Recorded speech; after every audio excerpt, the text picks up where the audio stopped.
Good morning, guys. A snowy day here in central Illinois. I don't know how much more we're going to get, but I've got about 8 inches, maybe just a shade more. But I've been very disappointed in it. We did not have the high winds yet that they had talked about. I was looking for a blizzard, and I have not gotten my Christmas wish. So we'll see. They're calling for high winds today, between 30 and 40 mile an hour. And if that's the case where I live, way out in the country, it will truly be a whiteout condition. I haven't had a whiteout condition in years, but this is what I'm up to. Besides bringing down the Christmas trees today, this being January the 6th, Epiphany, this is when the wise men came bearing gifts, and I wish they'd come to me bearing the gift of a $100 million lottery ticket, a winner, but I don't ask for much. All right, we're working on, of course, that 218, that side dump, and I'm always looking for a way to do things a little bit quicker, a little bit easier. Sometimes it works, sometimes it doesn't. But what I'm trying to do is I'm trying to punch windows in the front of the cab. Now,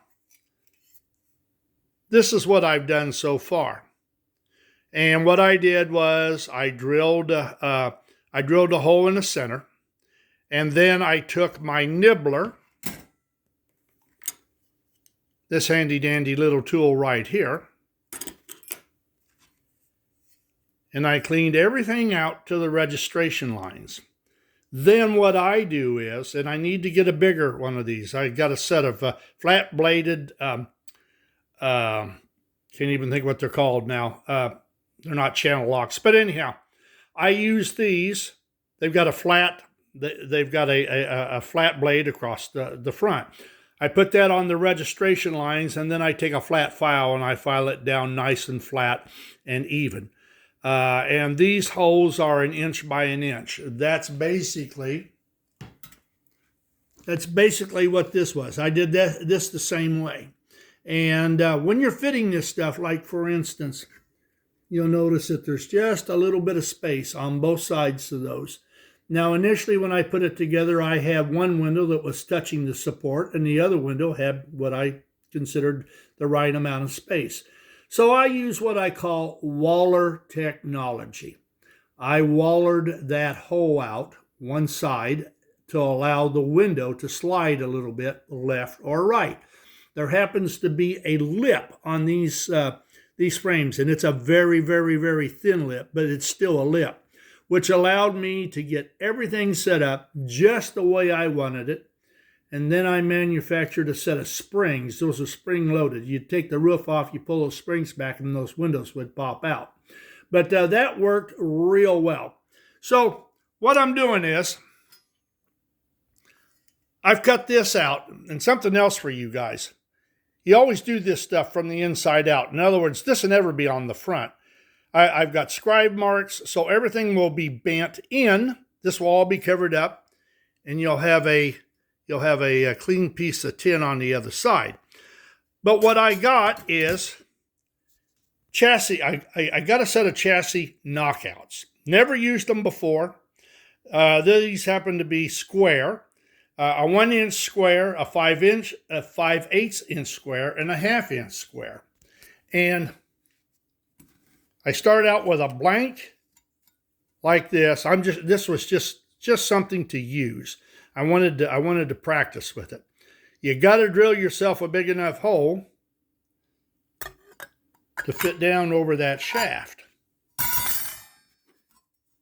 And after I drilled the hole, this is the punch. This is what the die did. This cut it right out. This is 1 inch by 1 inch. Then you have to smooth this up a little bit. You have to file both sides because it rolls a little bit of metal inward.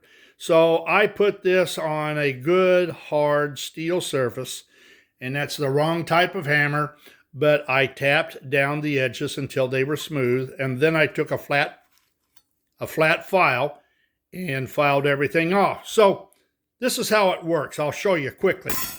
You've got an anvil. This is your 1 inch anvil. And I can't decide whether it's the textured side up or it's the smooth side up. I did this with the smooth side. It fits right into this receptacle. Everything rides on that little knob. Then we take our sheet metal. We put that on. What I do with my die. Oh, here it is, right here. That's what happens when you don't have things set up right. All right, here we go. Then you take the die.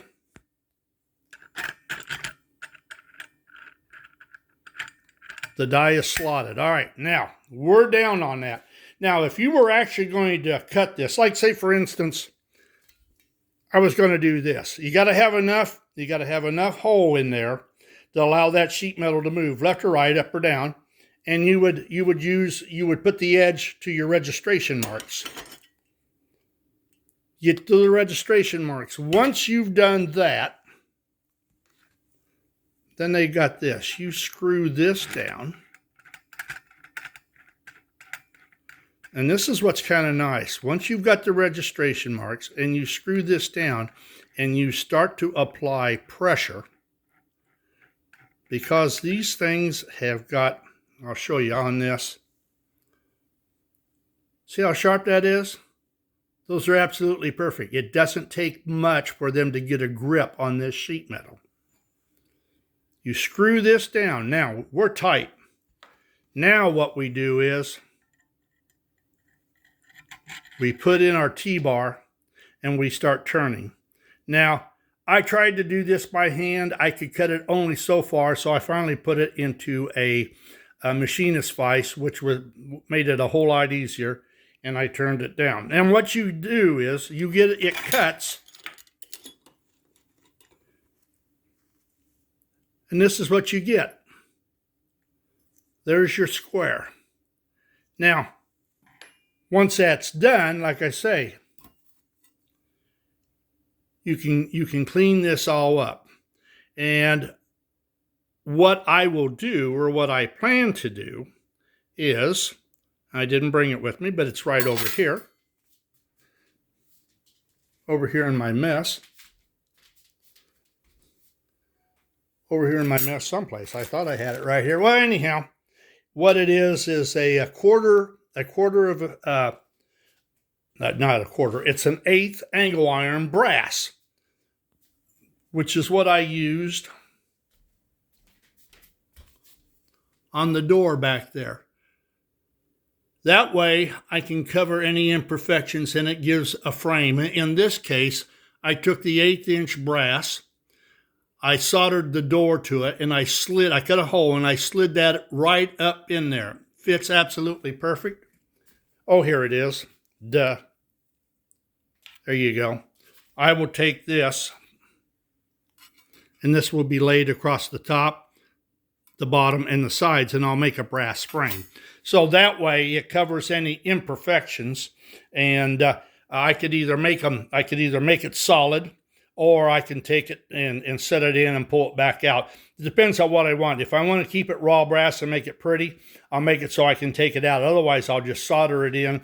I'll paint over it, and then I'll highlight the frame if that's what I'm going to do. But I gotta have. I cannot stand. Lionel did this with some of their cars, some of their cabooses. They just poke a hole in it, and it looks to me so unfinished. And not only that, but I don't have the type of dies that poke a nice clean hole. I would imagine you can buy some, but I don't have any, and I would imagine that the cost is prohibitive. But if you're interested in trying something like that, you can get these chassis knockouts. You can find them on eBay. This was Japanese, probably right after the war. High quality, really good. But it's just something. It's something you can experiment with. Like I say, this is going to be fine. It's just the fact that it is a lot of work to cut all that out, to file it. And like I say, I need a bigger set of vice grips. I need one that has a deeper throat and a wider blade, which I could buy. This was a small one. I think this is actually made for sheet metal work in cars. But I like the fact that it's level across there. You can set it all up. If you've got everything registered just right, you can file it down and you can make a really nice, clean hole. But like I say, it's a lot of work. I cut this hole out here in about 3 minutes. I would imagine it'd take a little longer getting everything registered. And you got to remember, it does pucker the metal a little bit. But I don't think it puckers it to the extent that you can't smooth it out and add your trim to it and have it really, really look nice. So that's what we're up to. I'll do some more experimenting with this. I may lay out another. I got to have another face for the other end of that cab, and I may lay it out and then try it with these knockouts, or not knockouts, but chassis punches, and see just how good that they are compared to my hand cut stuff. It would sure be a lot quicker to get it done that way. So you guys have a safe Monday, and all those of you who still have to work, make sure you get in there today, because my Social Security comes in a week from this coming Wednesday, and I want that check to clear.